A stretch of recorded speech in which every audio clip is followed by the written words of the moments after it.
नमस्कार विद्यार्थियों। आज हम जो है ये अंतिम वीडियो लेकर उपस्थित हुए हैं नाट्य साहित्य का। हमारा पिछले वीडियो में हमने जो है भवभूति जी के नाटकों के विषय में पढ़ा था। आज हम वेणी संहार नाटक के विषय में पढ़ेंगे। वेणी संहार नाटक के लेखक भट्ट नारायण हैं। इनका समय 7वीं या 8वीं शताब्दी ईस्वी माना जाता है। भट्ट नारायण बंगाल के राजा आदिशूर के द्वारा निमंत्रित 5 कान्यकुब्ज ब्राह्मणों में से एक थे। देख लीजिए, यहाँ पर 7वीं या 8वीं शताब्दी भट्ट नारायण जी का समय है और भट्ट नारायण बंगाल के राजा आदिशूर के द्वारा, आदिशूर राजा का नाम है, आदिशूर राजा के द्वारा निमंत्रित 5 कान्यकुब्ज ब्राह्मणों में से एक ब्राह्मण थे। वेणी संहार 6 अंकों का वीर रस प्रधान नाटक है।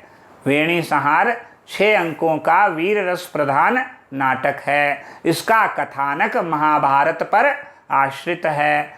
दुशासन द्वारा हाथों से घसीट कर द्यूत भवन में लाई गई द्रौपदी की वेणी अर्थात केश का दुर्योधन वध के बाद भीम द्वारा रक्त रंजित हाथों से बांधा जाना इस नाटक का मुख्य कथानक है, जिससे इसका नामकरण भी हो गया है वेणी संहार।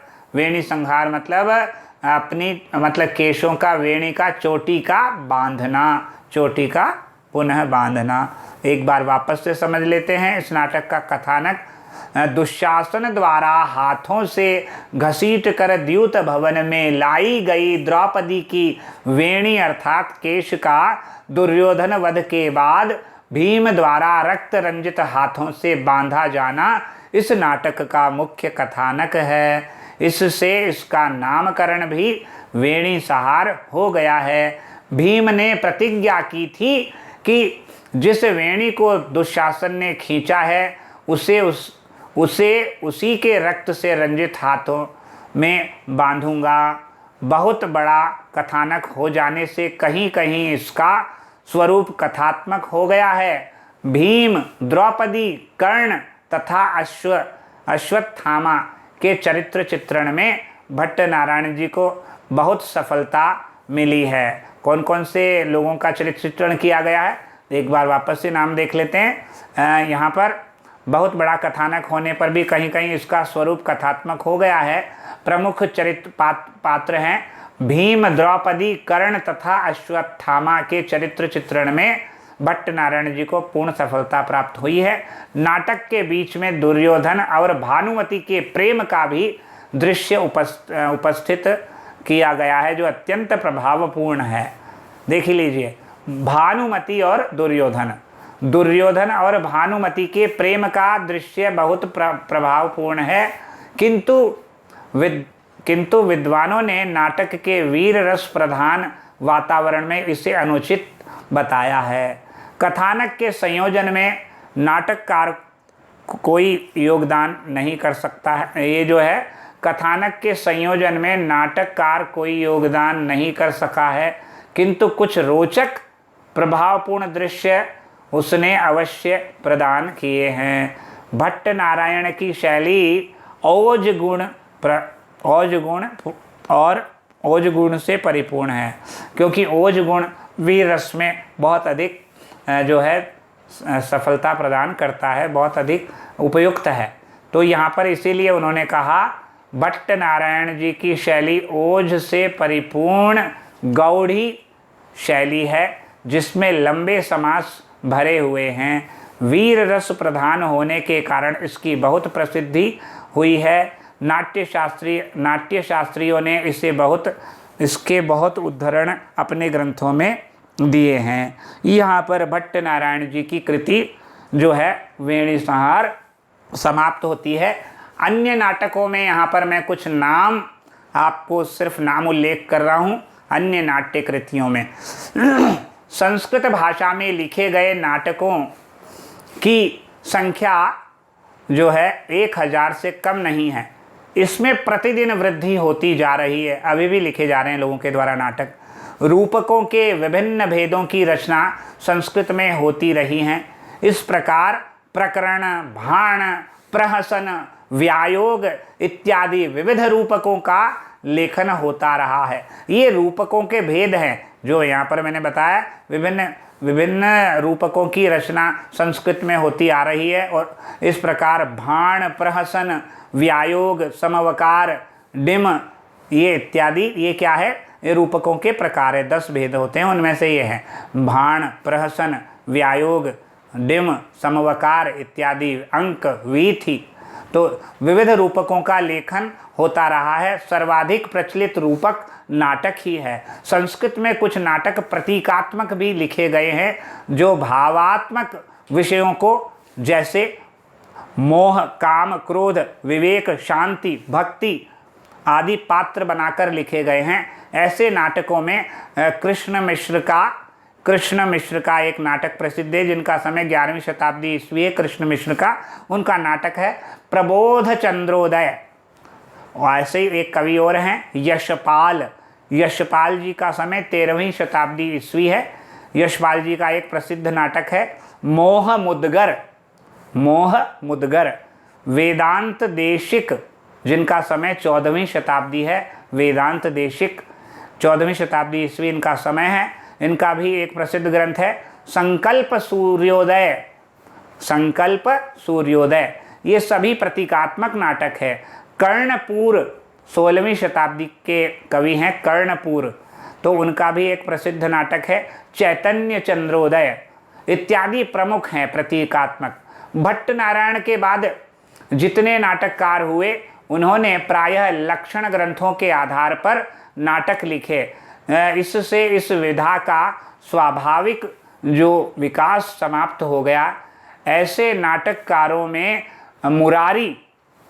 मुरारी की रचना एक बहुत प्रसिद्ध है, रचना है अनर्घ राघव। दामोदर मिश्र की रचना जो है उसका नाम है हनुमान नाटक। दामोदर मिश्र की हनुमान नाटक। राजशेखर की रचनाएं हैं बाल रामायण, बाल भारत, कर्पूर मंजरी तथा विद्धशाल भंजिका। इनका ये जो सारी रचनाएं हैं ये किसकी है, राजशेखर जी की रचना है। बाल रामायण, बाल भारत, कर्पूर मंजरी तथा विद्धशाल भंजिका। ये समय 900 ईस्वी है इनका समय, किनका, राजशेखर का। प्राचीन काल के 4 भाणों का एक संग्रह मद्रास से 1922 में प्रकाशित हुआ था। 4 भाणों का संग्रह। इसमें शूद्रक का पद्म प्रभाभृतक, दूसरा वररुचि की उभयाभिसारिका। पद्म, पहला तो ये लिखा इन्होंने शूद्रक का कौन सा है, पद्म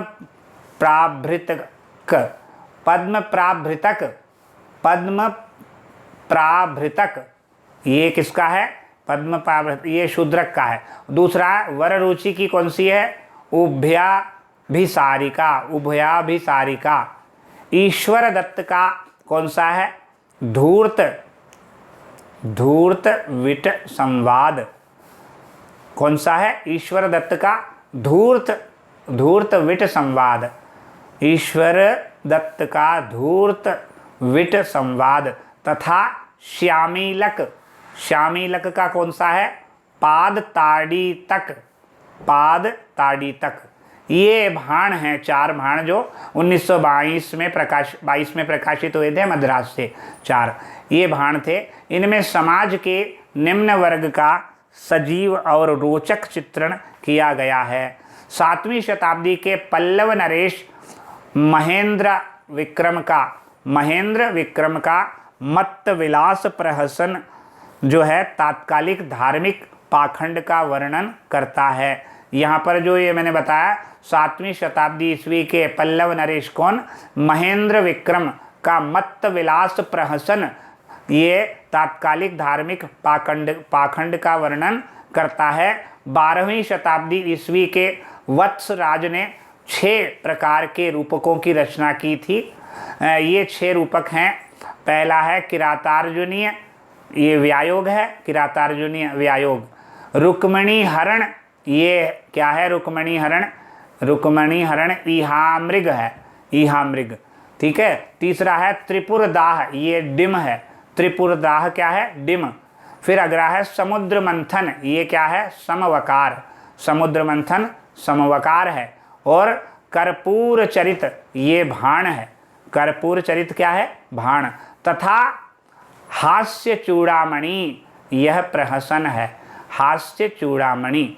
इसी प्रकार विभिन्न युगों में विभिन्न प्रकार के रूपक लिखे गए। आधुनिक काल में भी संस्कृत नाटकों के कथानक में विविधता पाई जा रही है। महापुरुषों की जीवनी, प्रसिद्ध ऐतिहासिक घटनाएं, राजनीतिक व्यवस्थाएं, सामाजिक कुरीतियां इत्यादि विविध विषयों के कथानक नाटकों के रूप में लिखे जा रहे हैं। ये हमारा विषय यहीं समाप्त होता है। अब विराम देते हैं, तब तक के लिए नमस्कार।